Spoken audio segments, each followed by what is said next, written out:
Hello,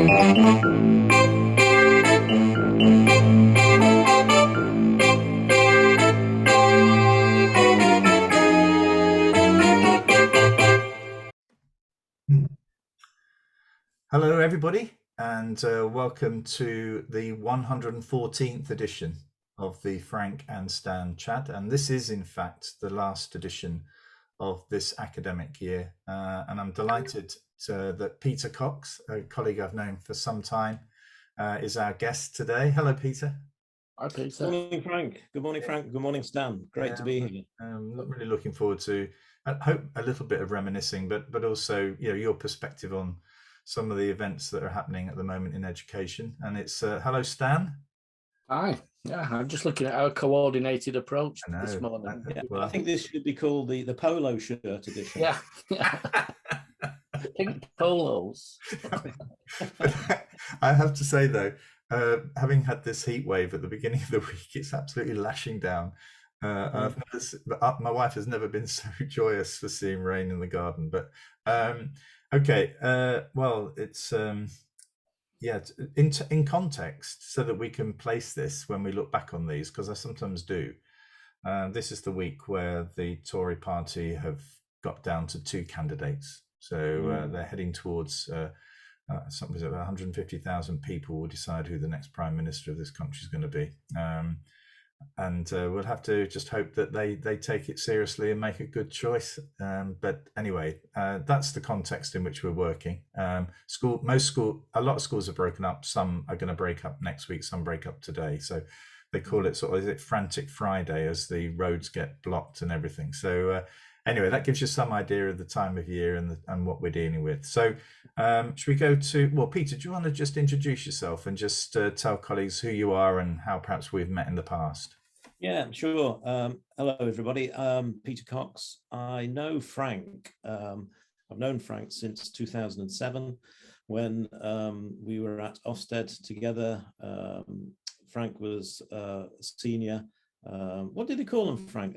Assistant? I can tell you what they call Frank quite often.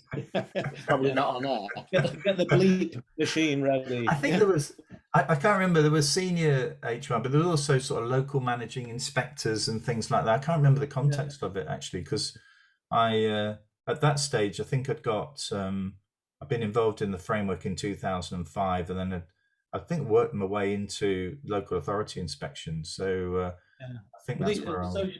Assistant divisional managers or something. Yeah, it might have been something like that. Yeah. Anyway, you were my boss, and a very kind boss. Nobody could be sacked by a nicer guy. But thoroughly enjoyed working with you, Frank. And then I went over to CfBT. Still working on inspection as one of their senior managing inspectors. And then in 2011, having been told that, if you went as a freelance, as a consultant, you could do lots of other things and still inspect. So I did that, education consultant since 2011, working for the DFE as an advisor, and latterly still on their external expert list, which sounds ever so grand, but there's not so much work about, not at my daily rate anyway. Everybody's doing it for a lot less. But anyway, then I have been in this job, chief executive of True Learning based out of Poynton since last September, and thoroughly enjoy it. It's a privilege to be looking after 5 schools, 2 big secondaries with 6 forms, 3 primaries, 450 people, staff and teachers, and 3,099 students. And that's very important given the white paper, which we all have read in detail and know that by 2030 we've got to get to about 7,500. So that's one of the main agendas. Have you seen schools? Because I'm a trustee of a small trust in East Manchester, and you start thinking about, trustees this week were starting to think about, well, there is a growth strategy, but there's also the merger strategy, which we actually haven't given much consideration to. But have you sort of seen sort of people coming, sort of shifting around to, the current heads say maintain schools are in very small trusts approaching you or showing interest? We excuse me, we've had interest in from a number of primaries around the sort of Cheshire East area. We've got a number, as expected, a number of feeder primaries who some are interested, others are waiting to see what the local authority are going to do, because they might form a MAT for themselves. I think primaries, unless you really do know them, are a wee bit worried about joining a MAT that's got big secondaries, and they don't like the idea of being consumed. But we're talking, I refer to it as courting, but I've changed that word to dating, only because nobody understands. You're going to say grooming then? I was going to say. Nobody knows what I mean when I say courting. It just throws my head, So it's dating. So we've had a few first dates. We are beginning to hold hands with a number of them, but we're not on the first kiss yet. Yeah. And you certainly haven't met the in-laws. Oh, no. Well, not yet, but I've heard about them. I think there's a lot of the same in the schools that I work with. They waited to see what the local authority are intended to do, but there's a bit of a myth about the local authority being able to form a MAT, because that's not actually the case, is it? That what the local authority can do can form some MATs, and then presumably hand them over to a trust or create a trust that can run them, but it won't be, the local authority won't be the owners of the MATs. And I think local authorities, in my experience at the moment, are backing away from that. Yeah, it's interesting. I've helped a local authority, quite a large local authority, this week in trying to, they've got to put an expression of interest in by, I think it's the end of July. And the key I was saying was, we need to bring primarily maintained schools that are currently reluctant to join to a position where they've created what they think is the sort of line in the sand that they're willing to engage with, either an existing MAT or the creation of a local authority MAT, so that in effect they together work towards a position where they would say, well, this would now tip it towards being an acceptable move for us.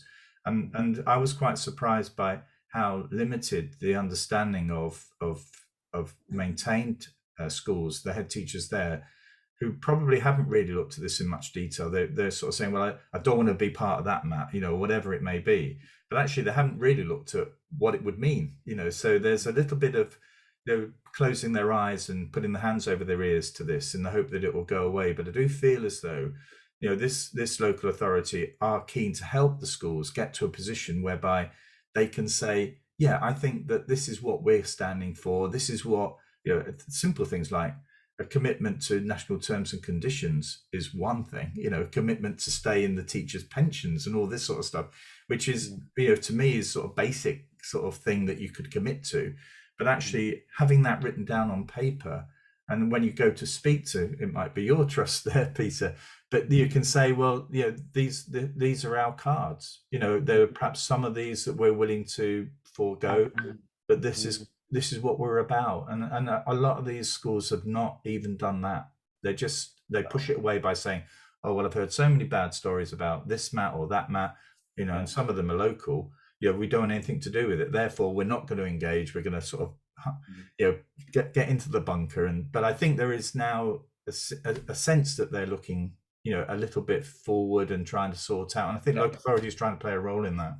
Well, the purpose, certainly the schools I talk to, the purpose when they are now looking at it is to form their own MATs, which might be possible in places like the Northwest, where more maintained schools than there are elsewhere. But I mean, the process at the moment is joining the MAT rather than setting up a new, what would be presumably a small MAT. But there's a genuine fear on behalf of governors, school leaders, that I'm giving away Yeah. I'm giving away the golden egg here for no apparent gain. Yeah. What I'm finding is that it's a very sensitive discussion, and I believe it's all about relationships as well. And I don't want to be seen as a sort of salesperson. Yeah. You've got to come and join our map because we are the greatest. We're not yet. We've still got a job of work to do.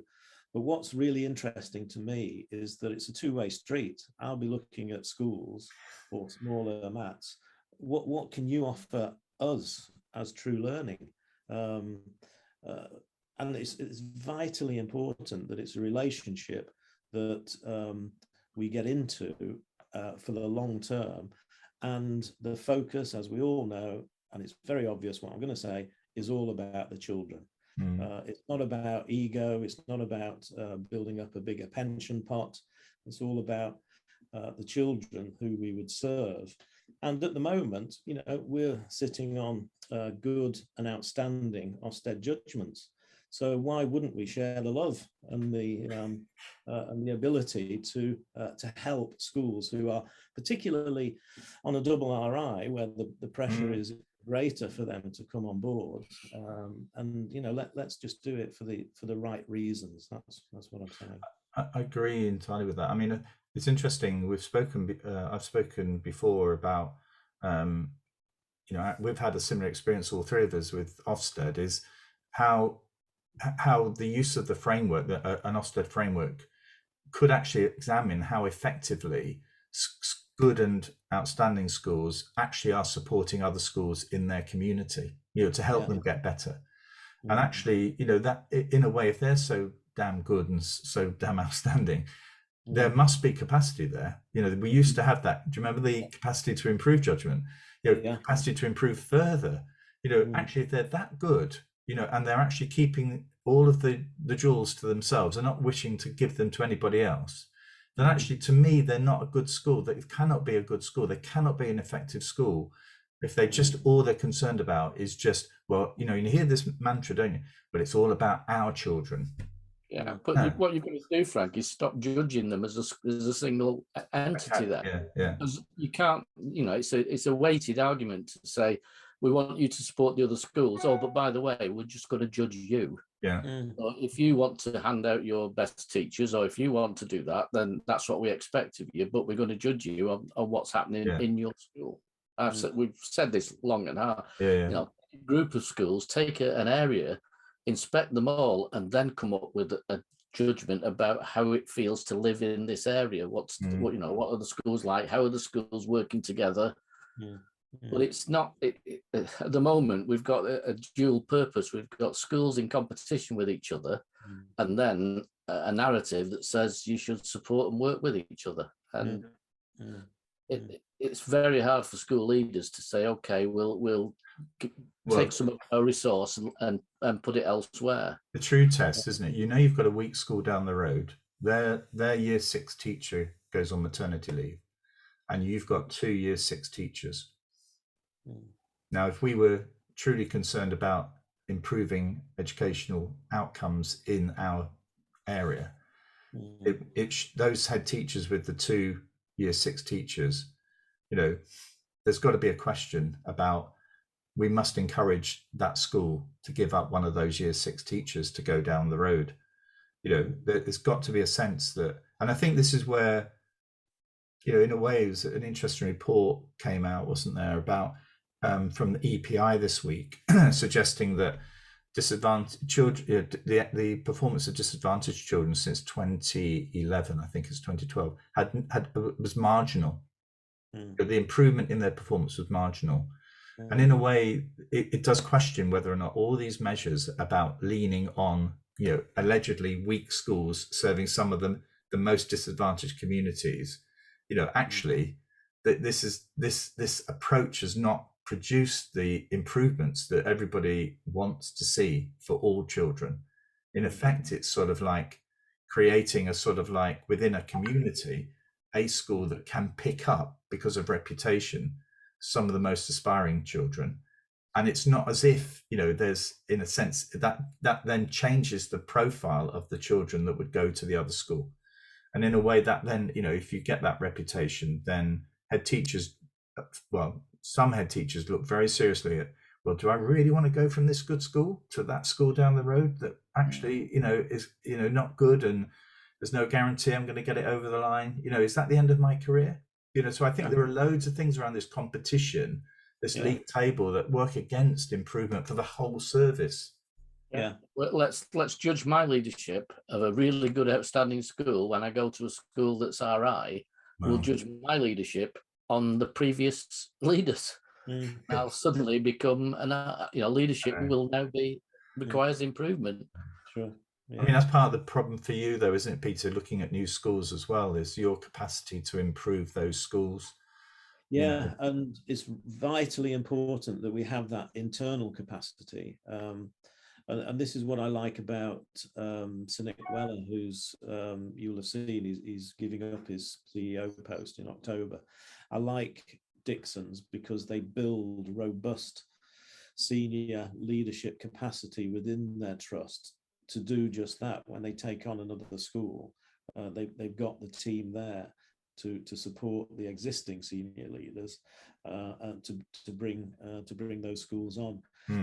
We've got a good network of senior middle leaders within our secondary schools and primary schools, but we could always be doing more, so that it's like the next line of support, that we have people that can go in and help, particularly the RI schools, without being a threat, because I'm ever conscious that for whatever reason these schools are judged RI or worse, and there are many reasons behind that.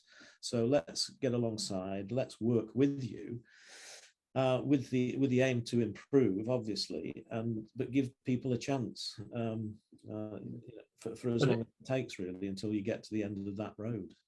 If the data shows, as Frank was saying, though, that for disadvantaged children, there really hasn't been any improvement over the last 10 years. They called it marginal, and in Wales there was virtually none. And yet, Ofsted would say that there are far more good and outstanding schools.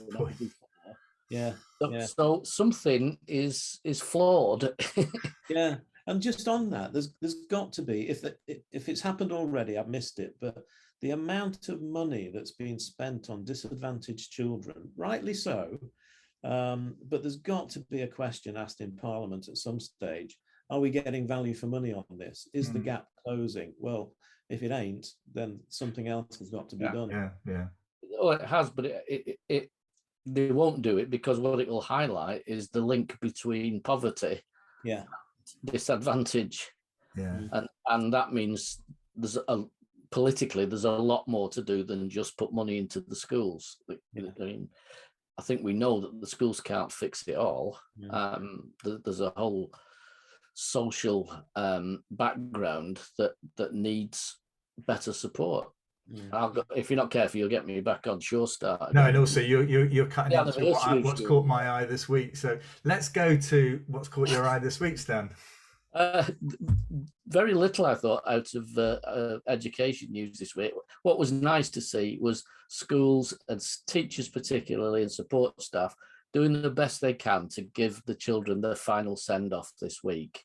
If you've looked on Twitter and the like, there's pictures of shows and musicals and everything. And I think, being the year they've had, it's a great tribute to staff to still see that as a really important part of that child's life, that final send-off. So it was great. It was great to see that. And the other bit of news, which is that Key Stage 1 SATs will become non-statutory from next September. Yes. So it's from September, which means next year's SATs, Key Stage 1 SATs, are statutory, but as soon as you finish them, they're then no longer statutory. And there'll be the progress measures then will be based on the early years baseline test. I think the point about the staff, we have 4 grandchildren. 2 of them are at school. The younger one, Hattie, is 7. And so she came out of school really tearful. I think it was yesterday or the day before, because she moves from her infant school to the junior school next door. But more importantly, this was the last time she was going to see her teacher, who was retiring. And she was really upset. You know, that sort of, at the end of the day, point you made before, Peter, this is all about relationships. And, you know, Hattie's had a fantastic, you know, to her, the experience she's had, she doesn't know what life was like pre-pandemic, of course. But actually the teachers at that school have made the experience, you know, really joyous. And she feels upbeat and positive about life, you know, and it's a tribute to all of the, you know, to just that one teacher, but to everybody, you know, who's managed to achieve this with these children. What about you then, Peter? What's caught your eye this week? I think it's undoubtedly the 5% pay award, which has been recommended, which is interesting in itself because there's no whiff of that being funded by government. And it's interesting, really, because when Nadhim Zahawi was Secretary of State, and have you noticed secretaries of state for education? They're rather like supply teachers, aren't they? You know, a new one every day. But I recall him saying that I want to award teachers. I think it was about 9%. It was to inflation. And I think, in my view, when all of the Tory leadership settles down, etc., I think he will likely say, yeah, let's go for 5%, and we will fund it, because it's a bit of a win-win for him, because he said 9, he's settling for 5, and but at the moment it's got to be funded by the schools, the trust. We had a budget for 3%. So we've got to find an additional 2, and that, with the energy costs, the national insurance hike, all of that, it's a major strain on the finances.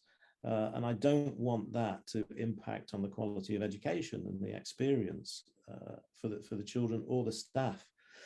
So I think I'm reasonably comfortable in taking a gamble that it will be funded centrally. But, you know, we've got to be very prudent. And right now, today, we have got to make sure that we've got that 5% to fund. It won't be just 5%, will it? It'll be 5% plus all the on costs. Oh, yeah. Yeah, absolutely. Your pension, etc., and all of that. So it is a big hike. Not to make it all more doom and gloom, but apparently they also announced, the government announced that pupil funding for budgets next year would rise by 1.9%. Yeah. So you know, it's not as if this sort of increase is baked in, isn't it, into future budgets? That's the point. Yeah. You know, so it's like it's forever there. And you can't use your tutor money to. No. From now on, you can only buy tutoring from the approved agencies. Yeah, that's right. So it's all very interesting, and you know, these kinds of things, the finances, the budgets that we've got to comply with, and our ESFA paymasters and DFE, they keep an eye on us, as you would expect, and rightly so. You know, it's public money, it's taxpayers' money. But I just see a big yawning gap between 5% and inflation that's knocking on the door at 10%. Yeah. We haven't had, I've asked my heads and chairs of governors to let me know if any of our staff come to the senior leaders and ask for example, an advance on salary because they can't afford to get to work. Or when the heating bills come through. Yeah. Because I'm torn between that, because if you give them an advance on salary, are you encouraging them to get into debt? If we don't help out, where else would they go? Likely to get into debt. In the Co-op Academies Trust, we had an arrangement with the a credit union, and we encouraged staff to, because in a way, I mean, this was particularly relevant, I think, for lower paid members of staff and part-time members of staff. And we noticed in the communities we served how sort of money lending was going on, and you know, it was pretty awful. So we arranged for, you know, deductions from salaries to be made and also advances to be given through the credit union if they required it. So in a way, it became less of a relationship with us. It became a relationship with a body that we had approved. You know, I think that was really, I think it's going to be a big problem. I think even for well-paid staff, you know, the fuel bills in the autumn are really going to bite. And I suppose also there are times when teachers and non-teaching staff, you know, contribute from their own pockets to, you know, to support children. You know, whether or not they're going to be able to do that in quite the same ways and is something else as well. That's a good point. I believe when I don't know which. Well, I think it was Fiona Bruce on Question Time when a teacher said, "But I spend quite a bit of my money on supporting the children in my class," and she said, "How does that work?" Puzzling that you might want to actually buy something to make the children in your class life better. But I mean, that happens all the way through, doesn't it? I remember leaving headship, looking around my office and thinking, well, most of the furniture in here is actually mine if I want to claim it, because I've bought most of it. And well, what's caught my eye this week was that Ofsted had published a report on, I think they used the term recovery, but basically how were schools coping now that children were back, and what were they doing in order to support them?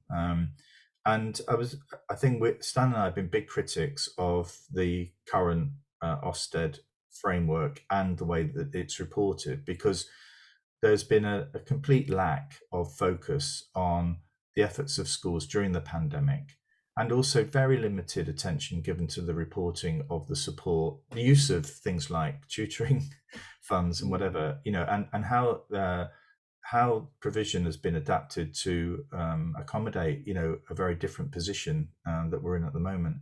And I was really struck by the fact that this report, which I have to say, if we'd all sat round for about half an hour, I think we probably would have come up with these main issues, you know, things like it's harder to identify SEND kids, you know, year 8 kids are doing work that possibly a few years ago they would have done in year 6. I mean, you don't really need to go into too many schools to work that out. But anyway, the issue that caused me was it was made very clear that this report is based on 19 primary schools. I think it's 21 secondary schools and 23 special schools, and taken from a period between April and May of this year. And tellingly, the report goes on to say, but it cannot be assumed to be representative of the whole sector. You know, what the hell are Ofsted about, in a way, if they're not about reporting on these sorts of matters at all times? Are they only looking at the reports, or are they looking at the entire evidence base? I think they're looking at the entire evidence base. So, because if you look at the reports, you won't find anything. You'll find that. You'll find a one-liner saying, you know, the school did this, that, or whatever, you know, during the pandemic. I think that even now, that I did Julie Price Grimshaw and I did a big review of hundreds and hundreds of these reports, and we noticed that a one-liner had been inserted, a standard one-liner, to say that, you know, well done school, you've done your bit, and, you know, and in effect, let's move on. But yeah, so in a way, it is so far removed from the position whereby the Chief Inspector would report to Parliament on educational provision in our schools, and because actually that was an important element of holding him to account, and Parliament needing that information. Now it's basically, we'll just tell Parliament what we've bothered to look at, not about this is the state of education in England today. This is our blinkered view of what we choose to look at. And the question for me is, I think most parents, most neutral observers would be absolutely shocked to hear that Ofsted are not reporting on how effectively schools coped with the pandemic. and not reporting in detail on how well they're doing to help young people improve and get back to normal. They should be reporting on the increased number of referrals for mental health services, which are prominent in every single, I suspect every single school. Well, where is that being reported on? These are the issues that I think most parents and most politicians are concerned about, but Ofsted's just not bothered with, because actually all it does, it's in effect bothered to review about 60 reports, and it's then saying, well, actually this isn't really this may not be representative of the whole sector. I just think it's shocking. So so what's the point? What's the point? What's the point of a report? I know. Well, at least they can say, well, we reported. But you may as well pick one school. I know, but actually, can I suggest they save a bit of money and they just put us in a room for a couple of hours, and I think we'll probably come up with something quite similar to what they're saying. Come up with something better. Yeah. But actually, I mean, the thing is also is where we are in the north, there are some parts of the north that have been really badly hit by COVID. And the efforts of those schools and those local authorities, whatever, I think has been amazing. And I really, but at the end of the day, there are some areas that have not been hit quite as hard. And I think a report like this really does need to draw out some of those sort of differences, because I think actually, when you're looking at where where schools are in terms of their sort of ability to sustain this level of support will be affected, or the sustain their effectiveness will be affected by how badly they've been hit, by COVID, both in terms of the emotional energy it takes to deal with that, but also how long kids have been off for through no fault of the school, no fault of Ofsted, no fault of the government, but actually, well, perhaps of the government, but actually, this is the reality of life as it is. Because if you think Greater Manchester was virtually in a type of lockdown for the whole of the period, it never really got out of one. Yeah. So you would have thought, wouldn't you, you'd see these different school reports, reflecting different scenarios that should really echo or align with the impact of the pandemic. Well, I'm sorry, that is not happening. Make some allowance and then inspect them in the same framework. One's not doing very well. And say, well, you're a bit behind in your development work on the curriculum. You require improvement because you're really not done.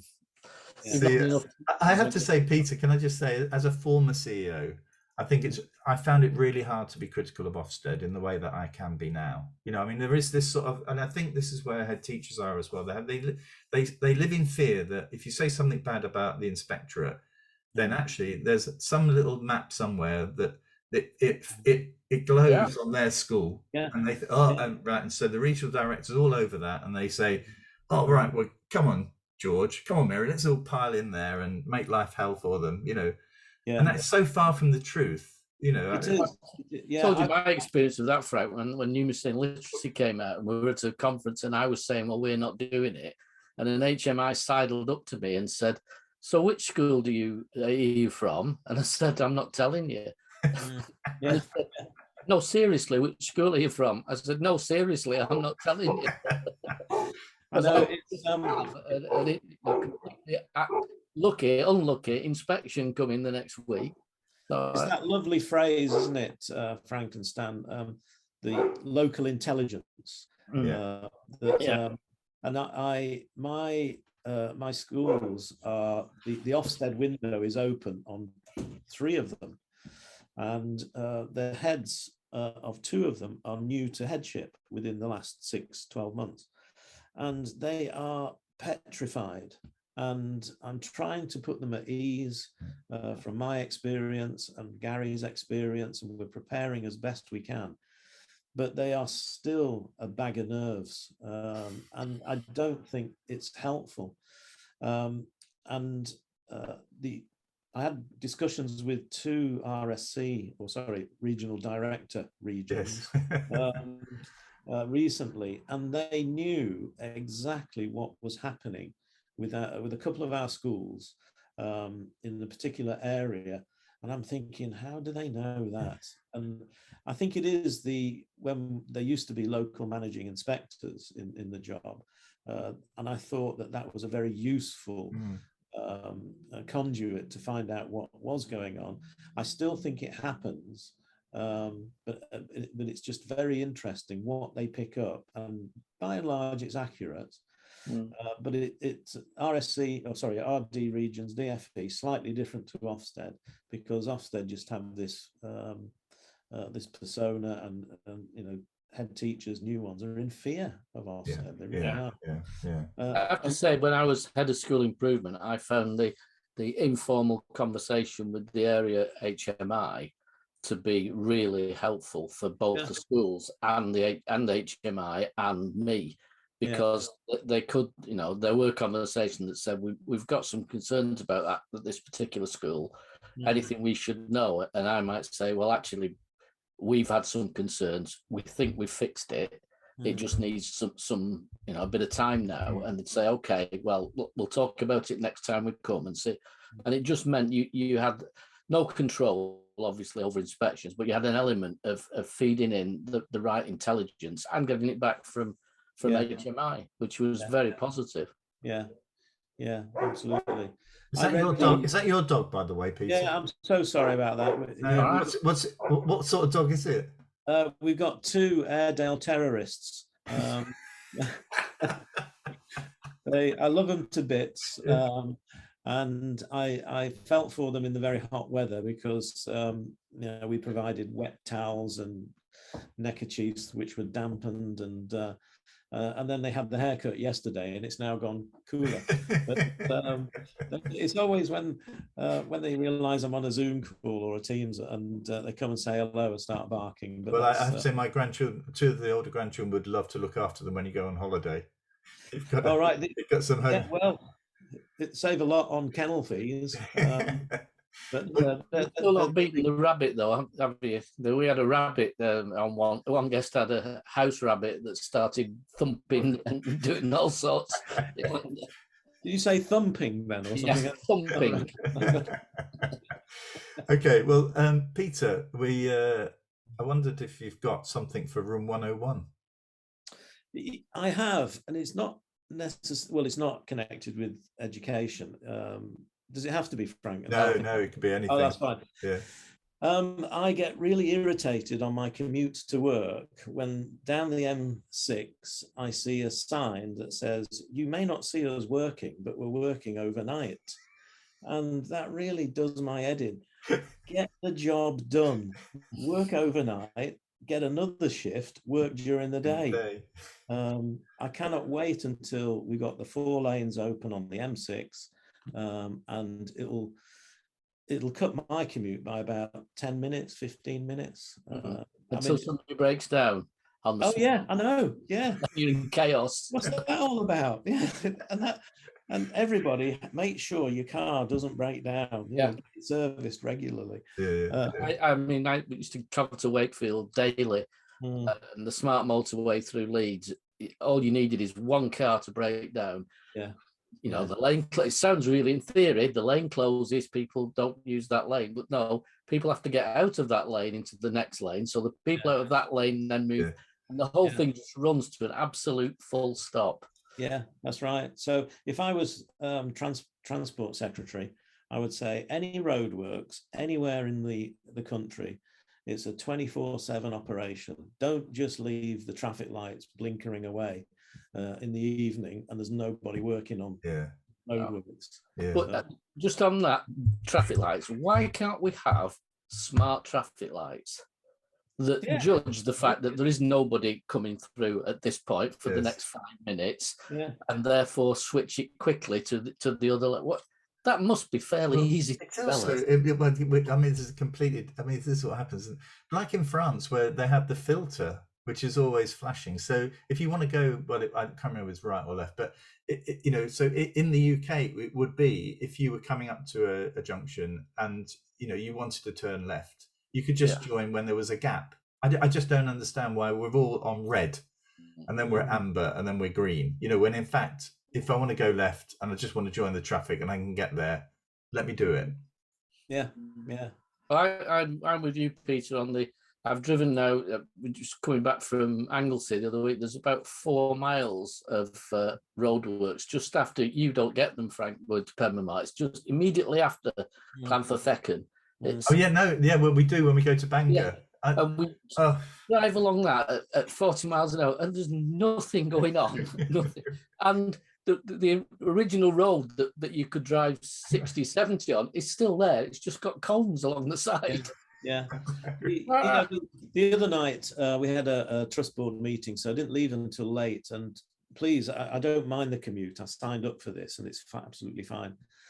So I got in the car at 8:30 p.m., something like that. And I thought, this will be wonderful. I'll just set the cruise control and I'll just get on the 4-lane motorway. There won't be any traffic. And that was it. There was no traffic, but they closed the motorway for further roadworks. And it took me all the way around Wigan. The commute, which is normally, I can do it under an hour that time of day, 3 hours. Oh, my word. You know, and it's only 48 miles, something like that. Yeah, it was just a nightmare. So yeah. I can't wait until it's sorted. But into room 101 will go the guy that thought of, or the lady who thought of. You may not see us working because we're working at night. Well, get another shift on. Well, thanks for that. And this is as I say, it's the final one of these Frank and Stan chats. And thanks for joining us today, Peter. We'd love to have you back in 2023. I'd love to. It's been an absolute pleasure. And it's been lovely to meet Stan, and it's been lovely to reconnect with you, Frank. Thank you. Lovely. Well, thank you for that. And Stan, I suppose it's for us to just thank everybody who's bothered to listen and to watch us rambling on. 114 editions. It is, I mean, and I mean, it was never done, and it never is about, oh well, how many people can we get to watch it? This is about therapy for Stan, and it's just about a bit of a chat. And I think that I just want to sort of say the number of people that subscribe to this channel has grown, and actually it's been really helpful, interesting, as people sort of connect with you and say, oh well, I know somebody who'd also be a great guest, and that's enabled us to extend the guest list out to way beyond friends that we have.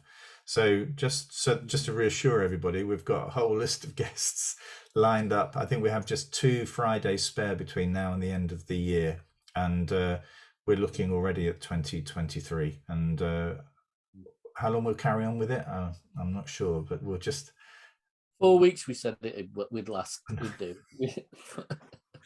Yeah. We'll do 4 and see how it goes. I know. I have to say, Peter, one of the great things is when we get guests on, and we have a guest now virtually every week, the chat's enlivened and broadened, immensely. And I think that it's nice to do just the Frank and Stan chat, the original version, but actually having guests like yourself on just sort of makes it much more interesting for us. So I think we'd end up sort of just being 2 skeletons. Talking to Frank for that amount of time.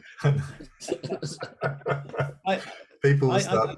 I think it's a great concept, and I've watched the majority of the 114. I shall definitely watch the 114th. But I feel for me it's been like therapy. Yeah, honestly, it's been really good to be able to just chat. Yeah, it's good. Thank you. Well, thank you, and thank you everybody, and we'll see you all. I think it's the 2nd of September we're back. Yes. So we're closing down for a few weeks now, but I hope everybody has a good break, and also we'll see you all again in September. Bye-bye. Bye.